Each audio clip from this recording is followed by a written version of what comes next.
Here we are for example 6-3, water jet on a blade.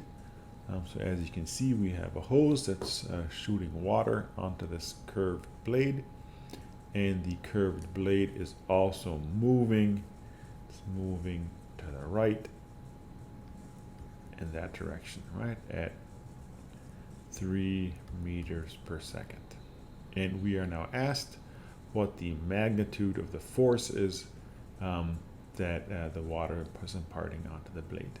So of course, if we want to have a force, we'll have to do a free body diagram.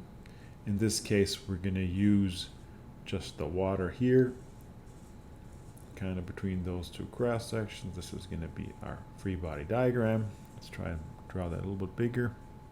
So we have some kind of a curved surface. Not perfect, obviously. So that's our curved surface. We'll have two forces. We'll have a horizontal component, Fx, and we'll have a vertical component, Fy. And then we have flow into the system.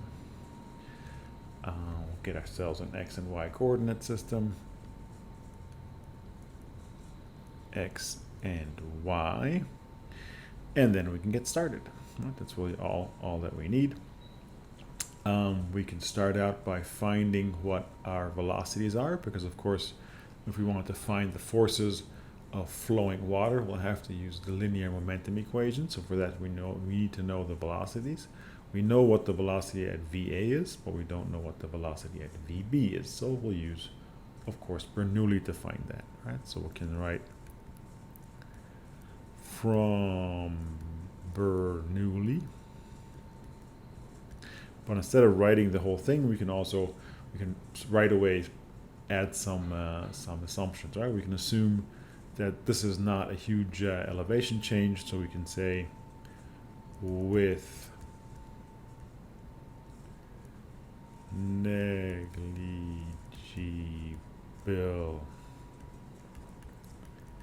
elevation change,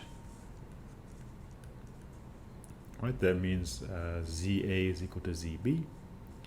And we can also see that the stream of water is in contact with the atmosphere everywhere. So we'll write and in contact with atmosphere, which means that our two pressure terms are going to be 0, right? So basically what we'll get 0 for the pressure at A plus VA squared over 2G plus 0 for the elevation term is equal to 0 for the pressure term at B plus VB squared over 2G plus 0 for the elevation term there. So that means that we get that VA is equal to VB.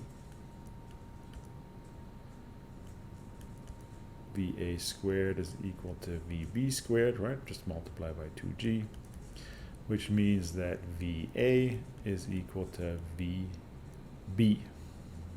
So we'll just give that, call that V, and then what is the actual value? Well, we have the water hitting this blade here at 8 meters per second. So if the blade were not moving, then VA would be 8 meters per second, right? But we know that the blade is moving at 3 meters to the right, so we're basically reducing the velocity relative to the blade, right? If the blade is not moving, then it's 8 meters, but if it's moving, then it's only 5 meters. So we'd have 8 meters per second minus 3 meters per second equal to 5 meters per second that way. 5 meters per second, right? So that's the velocity of the water relative to the blade. Other thing that we can find that we'll need the flow of water. So we can say from the continuity equation,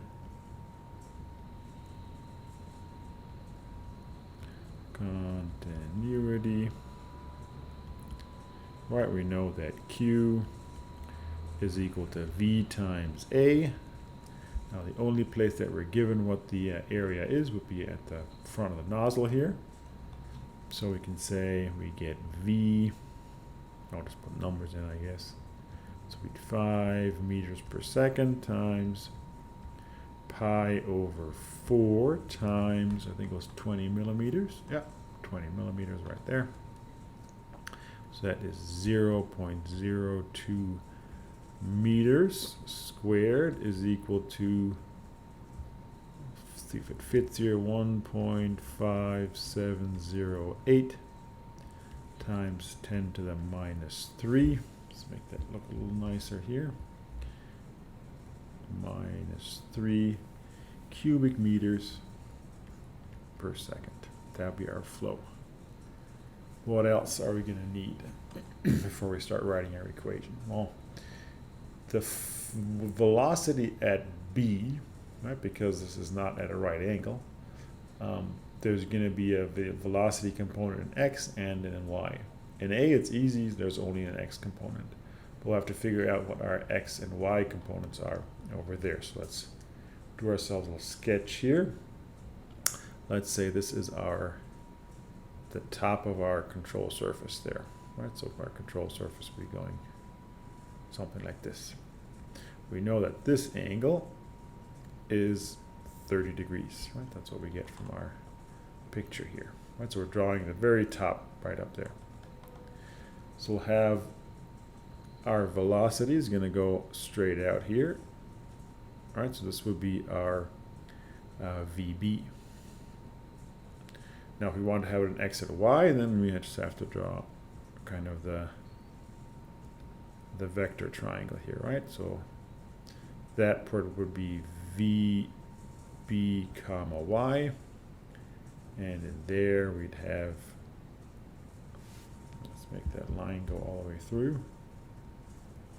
Right, that would be VB comma, it's not looking good, comma X. The other one is also not so good to read. Let's make that a little nicer. Y there. Now we know if we have the angle there, and this our right is the right angle, then we have the same 30 degrees up there. So we can say that our VBX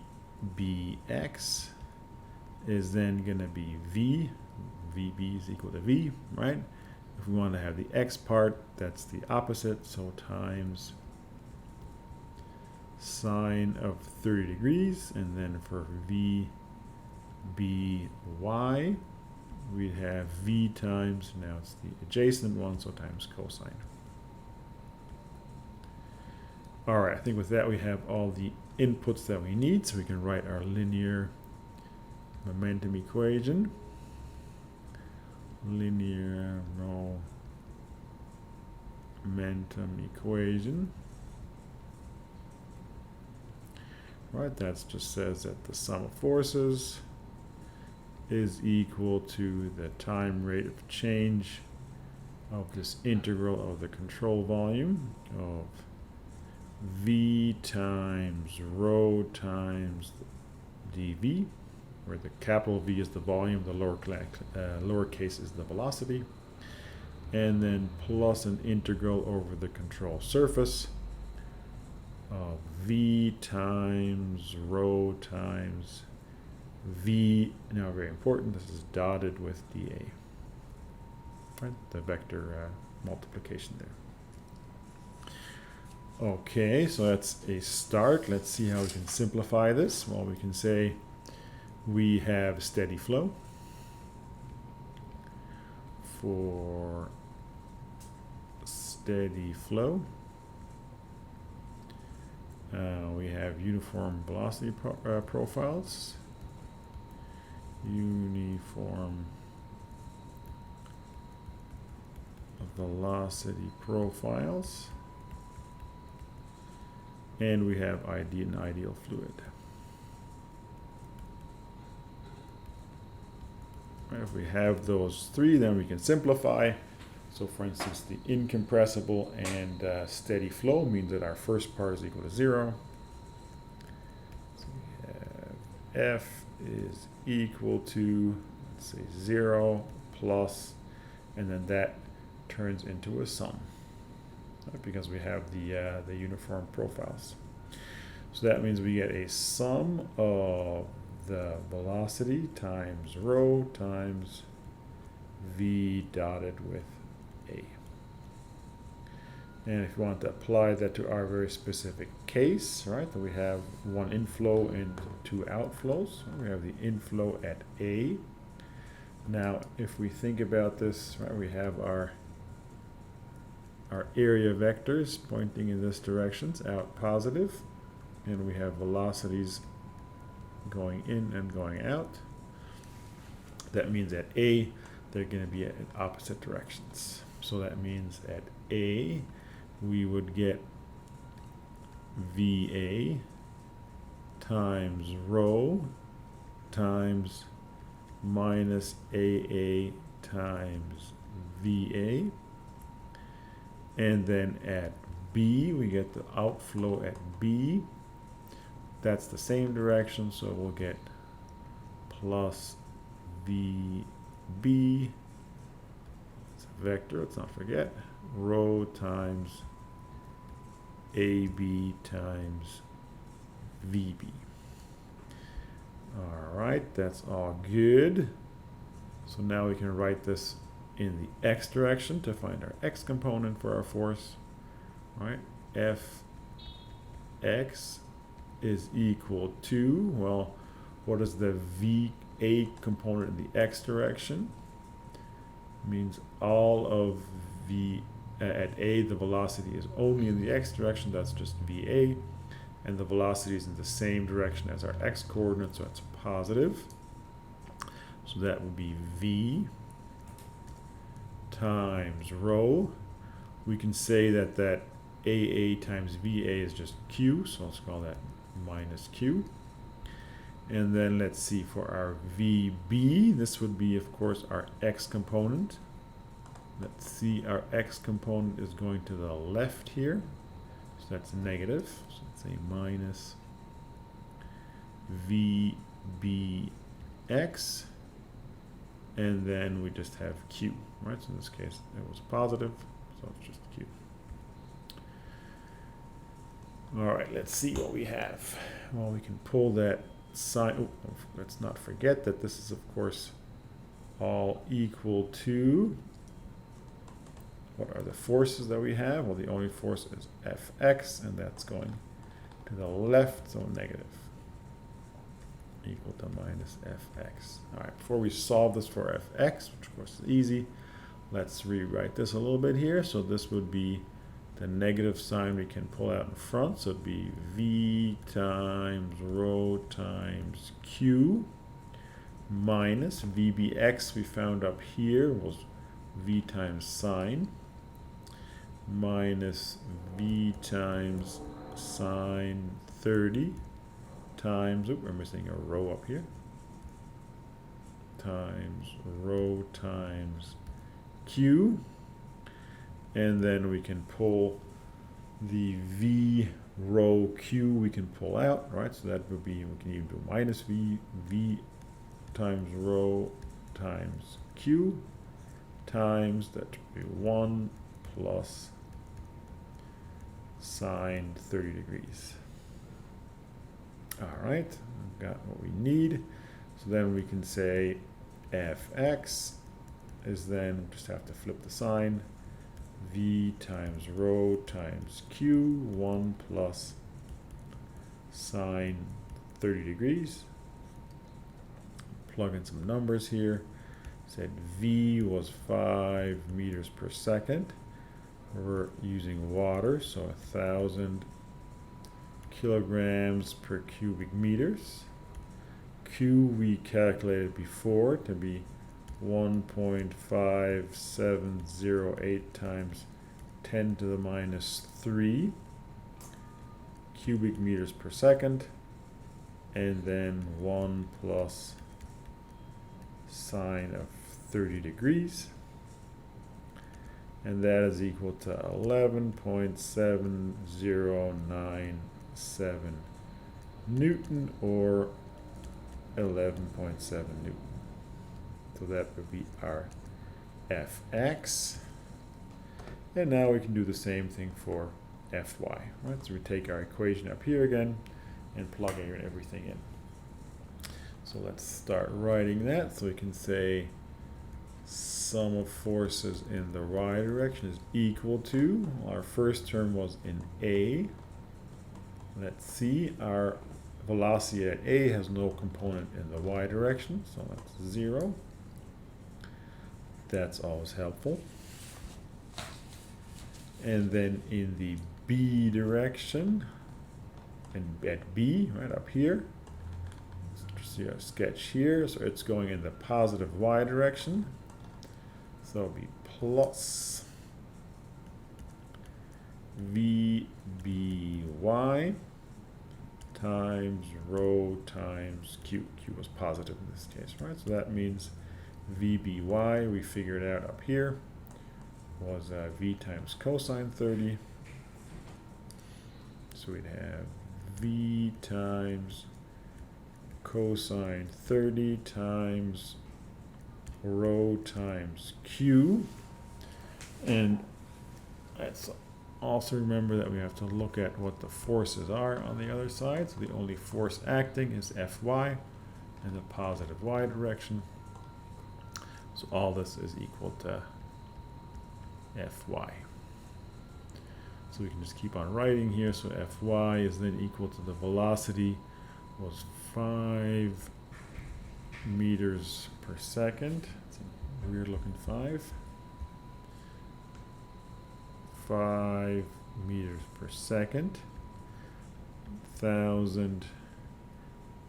Oh, let's not forget the cosine there. Cosine 30 degrees times 1,000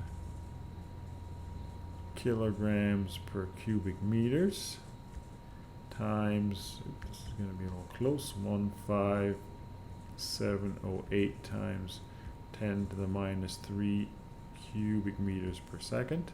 It's a 3. And if we plug those numbers in, we get 6.80175 Newton, or 6.80 Newton. That would be our Fy.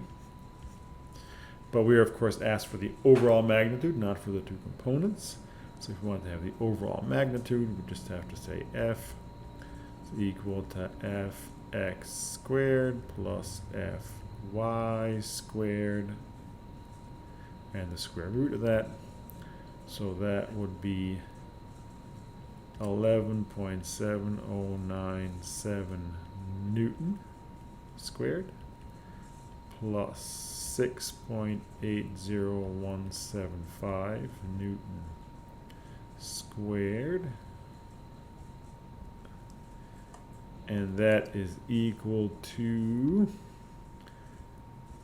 13.6035 Newton, equal to 13.6 Newton. And with that, we have the magnitude of the force that this water enacts on the blade as the blade is moving away from the hose at 3 meters per second.